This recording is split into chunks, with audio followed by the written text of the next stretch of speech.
세상에 이슈를 한 스푼 퍼온다. 이슈 한 스푼입니다. 지금 중동의 긴장은 다시 한번 세계의 주목을 받고 있습니다. 최근 도널드 트럼프 미국 대통령이 제시한 가자 평화 구상이 국제 무대에 던져지자 하마스 내부에서 전례 없는 갈등과 불확실성이 폭발했습니다. 표면적으로는 하마스가 일부 수용 입장을 밝히며 인질 석방 의사를 전했지만 핵심 쟁점인 무장 해제 문제에서는 분명한 결렬 조짐이 남아 있습니다. 트럼프 쪽은 이 계획을 종전으로 가는 유일한 실질적 경로라고 포장하지만 하마스 내부의 군사 조직과 현장 전투원들은 이를 항복용으로 받아들이며 강한 불신을 드러내고 있습니다. 이번 영상에서는 트럼프 구상의 핵심 조항, 하마스 내부 구성과 분열의 양상, 인질 문제의 민감성, 중재국과 국제사회의 반응, 그리고 현실적으로 가능한 향후 시나리오까지 차례로 짚어보겠습니다. 트럼프 구상은 표면적으로는 즉각적 휴전, 인도적 구호, 인질 포로 교환, 가자지구의 일시적 행정 재편을 제안합니다. 그러나 실질적 핵심은 세 가지로 압축됩니다. 첫째, 인질 전원 석방. 둘째, 하마스의 무장 해제. 로켓 중화기뿐 아니라 조직적 군사 역량을 해체하라는 요구입니다. 셋째, 임시적 국제적 행정체계 도입. 가자 행정은 팔레스타인 자치구조로 단계적 복귀시키되 초창기에는 국제적 감독과 보조가 병행되어야 한다는 구상입니다. 이 제안은 국제사회 일부와 아랍 중재국들이 중재의 기회라고 평가하는 반면 하마스 내부에선 치명적 분열을 불러왔습니다. 가장 민감한 부분은 무장 해제의 범위입니다. 하마스의 군사 조직은 자신들을 단지 무기 집단으로 보지 않습니다. 그들은 자신들의 무장을 정치적 존재의 핵심 저항의 상징으로 규정해왔고 소총 지하, 터널 로켓은 조직의 생존과 결속을 담보하는 요소입니다. 따라서 무기 전면 받는 요구는 지도부가 수용하더라도 현장의 전투원 지지층의 반발을 불러올 수밖에 없습니다. 실제로 이번 반응에서도 하마스는 인도적 행정적 조건은 검토하겠다는 문구를 쓰면서도 무장 해제 문제에 대해서는 명확한 답을 피했는데 이는 내부적 저항과 현실적 위험을 동시에 반영한 태도로 볼 수 있습니다. 세 번째 쟁점은 시간표와 보증입니다. 인질을 넘긴 뒤 이스라엘이 곧바로 군사행동을 재개할 것이라는 불신이 하마스 전투원 지지자들 사이에서 깊습니다. 과거 사례들에서 휴전 약속 직후에 제한적이지만 치명적인 공격이 재개된 전례가 있어 선 인질 후 보증 방식에는 극심한 민감성이 존재합니다. 하마스 내 협상파는 국제 감시 및 단계적 이행을, 군사파는 완전한 철수 명확한 보증 없이는 동의할 수 없다는 입장을 고수하고 있습니다. 이 구조적 갈등이 바로 현재 협상의 핵심 리스크입니다. 종합하면 트럼프의 구상은 정치적 압박력을 극대화하는 한편 실질적 이행 가능성은 하마스 내부 통제력과 현장의 합의 여부에 달려 있습니다. 국제사회 입장에서는 기회로 보이지만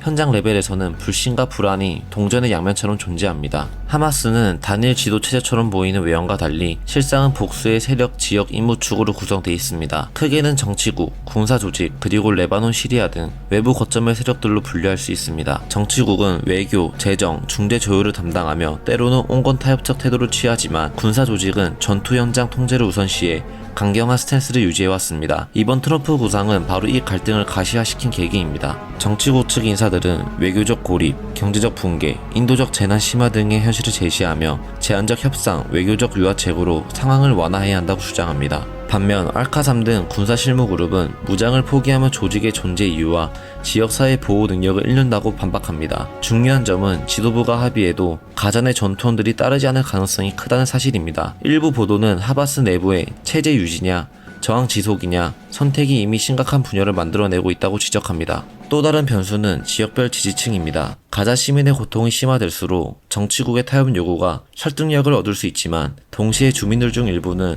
자신들을 보호해온 무장 세력이 물러나면 자유를 잃는다는 불안을 품고 있습니다. 이런 민심의 분열은 현장 지휘관들이 중앙의 명령을 따를지 의문을 낳습니다. 결과적으로 하마스는 외부에선 하나의 조직이지만 내부적으로는 장기적 반향에 대한 심각한 논쟁을 겪고 있습니다. 인질 문제는 정치, 정서, 안보가 얽힌 초민간 사안입니다. 트럼프 구상은 인질 전원을 신속히 석방할 것을 전제로 두었고 하마스는 공식적으로 인질 석방 의사를 표명했지만 세부 조항은 중재자와 협의하겠다는 단서를 달았습니다. 이 모호성은 성의 표명으로 익힐 수도 있지만 동시에 내부 시간 벌기 전략으로 해석됩니다. 하마스가 인질을 협상 카드로 유지한 이유는 명확합니다. 인질은 단순한 인도주의 대상이 아니라 협상력입니다. 인질 반납을 대가로 수감자 석방, 군사행동 중단, 안전 보장 등을 얻을 수 있기 때문에 하마스 전투원 지지층에게는 중요한 지렛대입니다. 반면 이스라엘과 국제사회는 즉시 석방을 강력히 요구하며 이를 거부할 경우 추가 압박, 군사행동을 시사합니다. 과거의 휴전 교환 합의에서 인질 석방 이후 곧바로 군사작전이 재개된 사례들이 존재하기 때문에 하마스 현장 전투원들은 선 인질 후 보존 방식에 깊은 불신을 보냅니다. 또 하나의 현실적 문제는 인질의 상태와 확인 문제입니다. 일부 인질은 사망한 것으로 추정되며 이들의 신원 확인과 유해 인도는 별도의 복잡한 절차를 필요로 합니다. 인질 석방의 과정이 엇갈리면 즉각적 인도적 효과는 제한되며 정치적 소모전만 길어질 우려가 큽니다. 따라서 인질 문제는 단순한 감정적 촉발이 아니라 협상의 실무적 기술적 난제를 포함하는 복합 사안입니다. 국제 중재자들은 단계적 검증 가능한 석방과 그에 따른 보증을 제안하지만 하마스 내부의 신뢰 부재가 이를 현실화하기 어렵게 합니다. 이번 협상 국면에서 카타르, 이집트, 요르단 등 아랍권 중재국의 역할이 핵심입니다. 카타르는 하마스 정치국가의 직접 접촉 채널을 보유하고 있고 이집트는 기자 국경과 안보 사안을 관리하는 실무 능력을 갖췄습니다. 이들 중재국은 하마스와 이스라엘 사이에 교량 역할을 수행하며 동시에 국제사회와 소통을 담당합니다. 국제사회는 이번 기회를 최대한 외교적 돌파구로 봤고 일부 유럽 국가, 아랍 국가들은 공개적으로 지지 입장을 밝혔습니다. 미국, 특히 트럼프 대통령은 공개적으로 데드라인을 설정하고 강력한 압박을 가했습니다. 트럼프는 하마스에 대해 수용을 촉구하며 이스라엘에는 일시적 폭격 중단을 촉구하는 발언까지 내놨습니다. 이런 초강경 직접적 방식은 외교적 돌파를 빠르게 만들 수 있지만 동시에 군사적 긴장을 급격히 고조시킬 리스크를 동반합니다.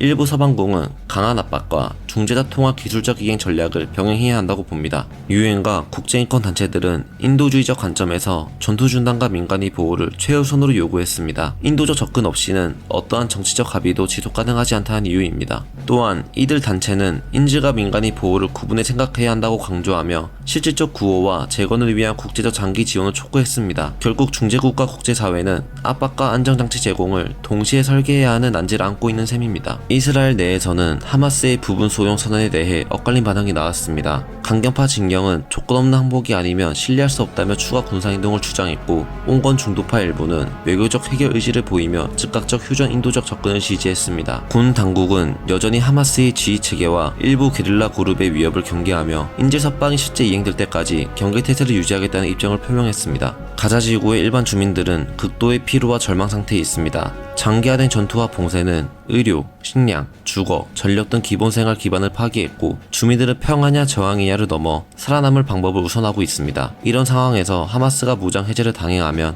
단기적으로는 폭력 감소가 기대되지만 동시에 지역 안보 공백과 내부 치안 문제 등이 발생할 수 있습니다. 일부 지역에서는 무장 해제를 반대하는 시민들이 하마스 군사 조직을 옹호하는 경우도 관찰됩니다. 이는 단순한 정치적 지지 문제가 아니라 생존과 안전에 대한 지역 사회 판단입니다. 결국 이스라엘과 팔레스타인 내부의 반응은 모두 실행 가능성과 실제 안전 확보 여부에 따라 급격히 변할 수 있습니다. 외교적 합의가 의미를 가지려면 당사자 내부의 현실적 고통을 줄이는 구체적 보증과 검증 메커니즘이 필요합니다. 그렇지 않다면 합의는 문서상의 선언에 그칠 위험이 큽니다. 향후 전개는 크게 세 갈래로 나뉩니다. 첫째, 단계적 합의. 하마스가 인질 일부를 먼저 넘기고 국제 감시하에 일부 무기를 단계적으로 처리하는 방식입니다. 이 경우 인도적 지원과 재건이 병행돼야 하며 국제 감시의 역할이 관건입니다. 둘째, 합의 실패와 재충돌. 하마스가 무장 해제 요구를 거부하거나 이행이 실패하면 이스라엘 군사 옵션을 재가동할 가능성이 큽니다. 이 경우 민간 피해와 지역적 불안정은 급증합니다. 셋째, 내부 분열 가속화. 정치국과 군사 조직의 단절이 현실화되면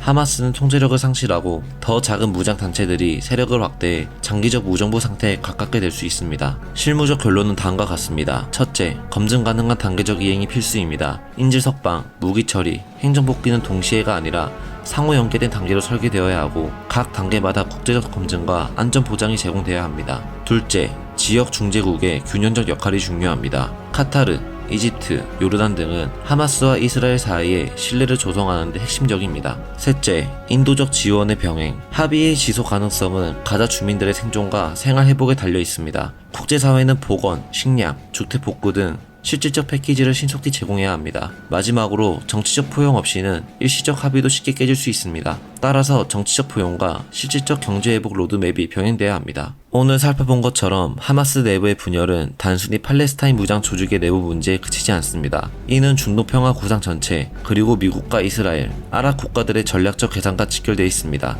트럼프의 강경한 최후 통첩, 하마스의 내부 이견, 국제사회의 다양한 입장은 앞으로 가자 지구의 미래뿐 아니라 중동 전체의 안보 지형을 뒤흔들 요소가 될 것입니다. 여러분은 이번 사태가 어떤 결말로 이어질 것이라 보시나요?